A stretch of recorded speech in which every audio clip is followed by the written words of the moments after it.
Myles McLeod. Currajmpore is a vast cattle range in northern New Mexico.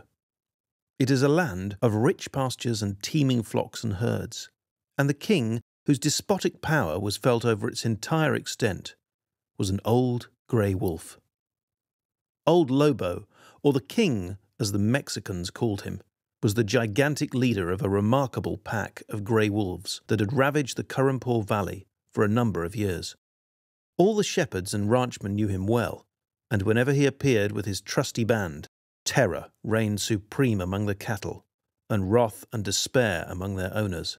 Old Lobo was a giant among wolves, and was cunning and strong in proportion to his size. His voice at night was well known and easily distinguished from that of any of his fellows. An ordinary wolf might howl half the night about the herdsman's bivouac without attracting more than a passing notice. But when the deep roar of the old king came booming down the canyon, the watcher bestirred himself and prepared to learn in the morning that fresh and serious inroads had been made among the herds. Old Lobo's band was but a small one. This I never quite understood, for usually when a wolf rises to the position and power that he had, he attracts a numerous following. Bleak House by Charles Dickens. Fog everywhere. Fog up the river where it flows among green aits and meadows. Fog down the river where it rolls, defiled among the tiers of shipping and the waterside pollutions of a great and dirty city. Fog on the Essex marshes, fog on the Kentish heights, fog creeping into the cabooses of collier brigs, fog lying out on the yards and hovering in the rigging of great ships, fog drooping on the gunwales of barges and small boats, fog in the eyes and throats of ancient Greenwich pensioners, wheezing by the firesides of their wards, fog in the stem and bowl of the afternoon pipe of the wrathful skipper, down in his close cabin, fog cruelly pinching the toes and fingers of his shivering little prentice boy on deck. Chance people on the bridges peeping over the parapets into a nether sky of fog, with fog all around them, as if they were up in a balloon and hanging in the misty clouds. The Time Machine. I told some of you last Thursday of the principles of the time machine and showed you the actual thing itself, incomplete in the workshop. There it is now, a little travel-worn, truly, and one of the ivory bars is cracked and a brass rail bent. But the rest of it's sound enough. I expect to finish it on Friday. But on Friday, when the putting together was nearly done, I found that one of the nickel bars was exactly 1 inch too short, and this I had to get remade, so that the thing was not complete until this morning. It was at 10 o'clock today that the first of all time machines began its career. I gave it a last tap, tried all the screws again, put one more drop of oil on the quartz rod, and sat myself in the saddle. I suppose a suicide who holds a pistol to his skull feels much the same wonder at what will come next as I felt then. I took the starting lever in one hand and the stopping one in the other, pressed the first, and almost immediately the second. I seemed to reel. I felt a nightmare sensation of falling, and looking around, I saw the laboratory exactly as before. Had anything happened? For a moment I suspected that my intellect had tricked me. Then I noted the clock. A moment before, as it seemed, it had stood at the minute or so past 10. Now it was nearly 3:30. I drew a breath, set my teeth, gripped the starting lever with both hands, and went off with a thud. The laboratory got hazy and went dark. Mrs. Watchett came in and walked, apparently without seeing me, toward the garden door. I suppose it took her a minute or so to traverse the place, but to me she seemed to shoot across the room like a rocket. I pressed the lever over to its extreme position. The night came, like the turning out of a lamp, and in another moment came tomorrow. The laboratory grew faint and hazy, then fainter and even fainter. Tomorrow night came black, then day again, night again, day again, faster and faster still. An eddying murmur filled my ears, and strange, dumb confusedness descended on my mind. I am afraid I cannot convey the peculiar sensations of time-travelling. They are excessively unpleasant. There is a feeling exactly like that one has upon a switchback, of a helpless, headlong motion.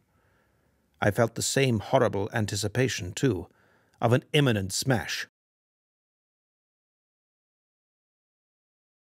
Children's fiction, Night, Celui. It was very dark inside the robot damsel. Night Celui had to feel his way along, scraping his steel gauntlet on the iron walls.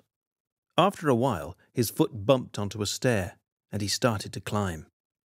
He went up a spiral staircase that must have been inside one leg of the damsel. As he reached the top of the stairs, he saw a dim blue light ahead. It lit a metal door with a round wheel handle. He tried to turn it, but it wouldn't budge. "Go aways," snorted someone from the other side of the door. "Let me in," shouted Night Celui. "I says, go aways," said the voice again. They sounded nervous. "Who are you?" asked Louis. "Are you the driver of this robot?" "Yeses," said the voice, then changed its mind. "No, kind ofs, maybe, a little bit." "That doesn't make sense," said Louis. "Go aways." "Unlock this door," demanded Louis.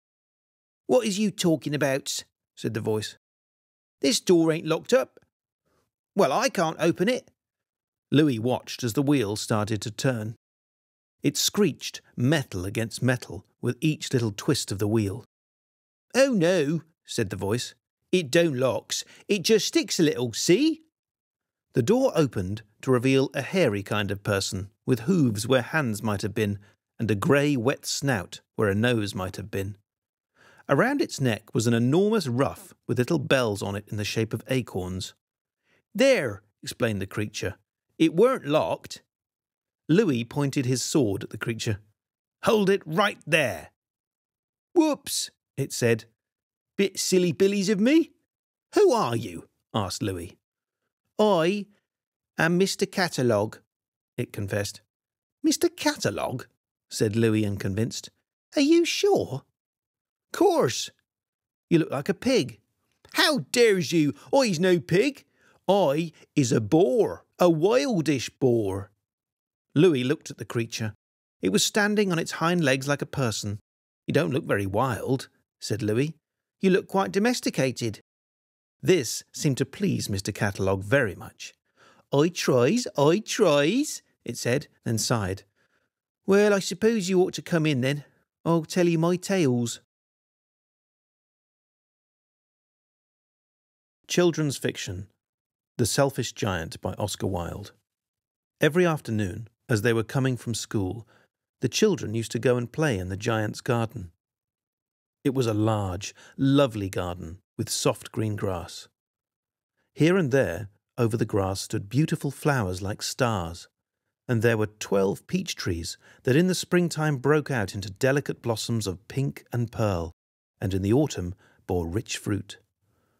The birds sat on the trees and sang so sweetly that the children used to stop their games in order to listen to them. "How happy we are!" they cried to each other. One day the giant came back. He had been to visit his friend the Cornish ogre, and had stayed with him for 7 years. After the 7 years were over, he had said all he had to say, for his conversation was limited, and he determined to return to his own castle. When he arrived, he saw the children playing in the garden. "What are you doing here?" he cried in a very gruff voice, and the children ran away. "My own garden is my own garden," said the giant. "Anyone can understand that, and I will allow nobody to play in it but myself." So he built a high wall all around it and put up a notice board. "Trespassers will be prosecuted." He was a very selfish giant. The poor children had now nowhere to play. They tried to play on the road, but the road was very dusty and full of hard stones, and they did not like it. They used to wander round the high wall when their lessons were over and talk about the beautiful garden inside. "How happy we were there," they said to each other. An excerpt from A Little Princess. At this moment, she was remembering the voyage she had just made from Bombay with her father, Captain Crewe. She was thinking of the big ship of the lascars passing silently to and fro on it, of the children playing about on the hot deck, and of some young officers' wives who used to try and make her talk to them and laugh at the things she said. Principally, she was thinking of what a queer thing it was that at one time one was in India in the blazing sun, and then in the middle of the ocean, and then driving in a strange vehicle through strange streets where the day was as dark as the night. She found this so puzzling that she moved closer to her father. "Papa," she said in a low, mysterious little voice, which was almost a whisper. "Papa." "What is it, darling?" Captain Crewe answered, holding her closer and looking down into her face. "What is Sarah thinking of?" "Is this the place?" Sarah whispered, cuddling still closer to him. "Is it, Papa?" "Yes, little Sarah, it is. We have reached it at last." And though she was only 7 years old, she knew that he felt sad when he said it. It seemed to her many years since he had begun to prepare her mind for the place, as she always called it. Her mother had died when she was born, so she had never known or missed her.